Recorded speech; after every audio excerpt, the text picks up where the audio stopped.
ilé iṣẹ́ kan wà tó máa ń gbóhùn sáfẹ́fẹ́ ilé iṣẹ́ kan wà tó máa ń gbóhùn sáfẹ́fẹ́ Owutu FM Ìkòròdú náà kalẹ̀ sí bẹ́ẹ̀ bá fẹ́ polówó ọjà ẹ lọ bá mi rí wọn ìṣílẹ̀ lè fẹ́ ṣe ìpolówó ọjà lè fẹ́ ṣe ìyàwó lè fẹ́ ṣe ẹ máa lọ sí Owutu àwọn náà ṣe bẹ̀bẹ̀ ẹ lọ gbẹ́nu sí máìkì lọ́dọ̀ àwọn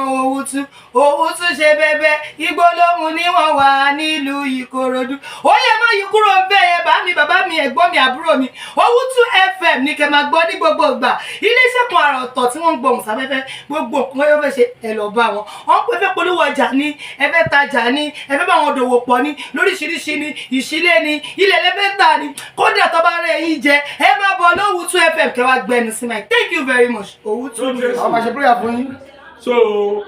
ẹgbọ́n mi dání tí ó ti yẹn mi ní fún ẹnì kọ̀ọ̀kan ní sáàmù lọ́dún yìí lóṣooṣù ìbá àwọn èèyàn ni mo fẹ́ nǹkan tí mo tọ́wò ìyà tó fi jẹ ní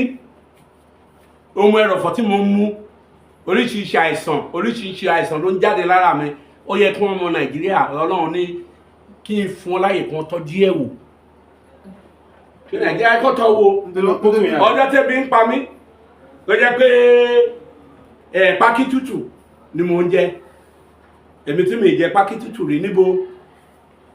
ẹ jẹ́ kó tọ́ wò nǹkan tó lọ́n sọ fún mi Ọlọ́run tí wọ́n ní mi pé tí wọ́n bá tọ́ wò balabala tó ń sọ Ọlọ́run ti sọ mí lọ́jọ́ pé wọ́n sọ pé àwọn fi mí ṣe yẹ̀yẹ́ Tinubu ò wọlé lórí wá jẹ babaláyà nǹkan tó lọ́n sọ fún mi ó ní kí máa wòran o má fi iṣẹ́ sílẹ̀ o wọ́n á jẹ babaláyà. ṣe kóòtù tẹ máa ń sọ yẹn àbí. ẹ tí ì jẹ nǹkan kan o ẹ̀gà ṣé ọyá sọ̀rọ̀ fún yàtọ̀ sí yẹn nǹkan máa ṣẹlẹ̀ ṣé ẹ̀rọ pé oúnjẹ lè pọ̀ ní Nàìjíríà ni torí àgbẹ̀ lèmi torí wà tó ń sọ pọ̀ náà fífẹ̀ tó ń bá wọlé alálẹ̀ oúnjẹ máa cheap nígbà tá ní sùúrù nígbà tá bá gba òṣìṣẹ́ àwọn ọmọ wa bẹ́ẹ̀ lé lọ́mọ Yorùbá tó ń ṣiṣẹ́ oko tá bá lọ Togo tàbí French ká lọ kó wọn wá a máa ra machine fún wọn oṣù mọ́kànlá náà máa fún wa ṣiṣẹ́ 1.5 million lẹ́ni kankan tá bá gba èèyàn márùn-ún times 1.5 million lẹ́yìn náà every week agbọ́dọ̀ máa fún ní 20,000 owó oúnjẹ. so iṣẹ́ tó bá ṣe yẹn ọ̀kadà máa gbà lọ́wọ́ yín. ọ̀kadà náà ń gbà wọ́n á gbé lọ sí ìlú wọn wọ́n á dàbí ọba ní ìlú wọn ni. olówó gidi tí wọ́n rí ọ̀kadà gún ìlú wọn ní. o ti kéré okó wálé nù. tó ti yé sìn ókè báwo ló ń jẹ́ ti fẹ́ pọ̀ ókè máa wá ṣe bẹ́ẹ̀ yẹn tán máa fẹ́ ta pákí mi Tinubu wá ní kí n ta 10 naira kò tó bẹ́ẹ̀. ìṣirò nǹkan tí n bá ṣe òun máa ṣe kéde ni máa ta. ẹ má gbàgbé yẹn tí wòlíì kan bá rìnà oúnjẹ máa wọ́n kì í òkú rìnà o ìyẹn ò nídìí ìran fẹ́ẹ̀kì lórí. àwa àgbẹ̀ tí mọ̀ pé oúnjẹ máa wọ́n. ní next year. kó tó di next year ń sin ọ̀kadà ti lè dá 1.7. ẹni wọn làwọn àwọn Togo. àdéhùn àrà máa dá padà fún wọn. òní àbáyé ṣiṣẹ́ bẹ́ẹ̀ lè lọ́mọ Yorùbá tó ṣiṣẹ́ kó máa talẹ̀ kiri kó máa gùn ọ̀kadà. wọ́n máa jẹ union. nǹkan tó ń ṣe kiri náà yóò bá bá pín gan ìyá máa jẹ Yorùbá they are lazy ọ̀lẹ́ ń bá wọn jà ọ̀lẹ́ ń bá Yorùbá jà aláìṣiṣẹ́ ni wọ́n wówó àwùf. ọ̀ṣẹ́ àgbẹ̀ ní sẹ́lẹ̀ wà. tí wọ́n ṣe mélòó lóko tó dá tèwé yẹ kó dáko sábúlé ẹ ọ̀sẹ̀ méjì kó máa lọ wò ó báwọn Haúsá náà ṣe dáko tó ń lọ sílùú wọn lọ wò ó. wọ́n parọ́ mú Fúlàní ni ọjọ́ tí Fúlàní ò wá tí ò dà yàn láàmú mélòó wọn tó ń ṣoko. èyí bàbá èmi èkó náà sáwà bí tí wọ́n máa ti rówó àwùf. Fúlàní ọjọ́ tí Fúlàní ò dà yàn láàmú nígbà tí mo ṣiṣẹ́ oko àwọn ọmọ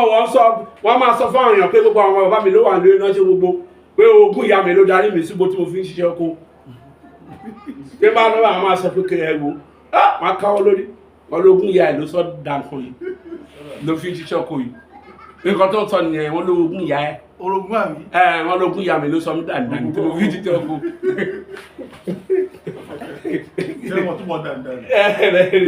dídìrín wọ́n rò pé mo lè ṣorí rere wọ́n rò wọ́n nǹkan tó ń sọ èmi à ń tó dáhùn àbóyá nǹkan wá lọ bá a nílé bàbá wọn nìyẹn olówó ogún ìyá ẹ̀ ló ń dà láàmú mọ́ tó ń súnmọ́ mi lọ́jọ́ kọ ẹ jẹ́ ogún ìyá mi nígbà tí èmi inú wọn máa gbà kan lọ́wọ́ mi mò ń wò wọn ní ẹnìkan ní kí n béèrè lọ́wọ́ ẹ̀ lọ́jọ́ kan pé ṣé ogún ìyá mi tún dààmú láàmú ló wá bọ́ mo ní kò ní jẹ́ ogún ìyá mi ò dá ẹnìkan àbúrò mi kan ló sọ ó ní tó wà ní tó sọ pé òun ní df yìí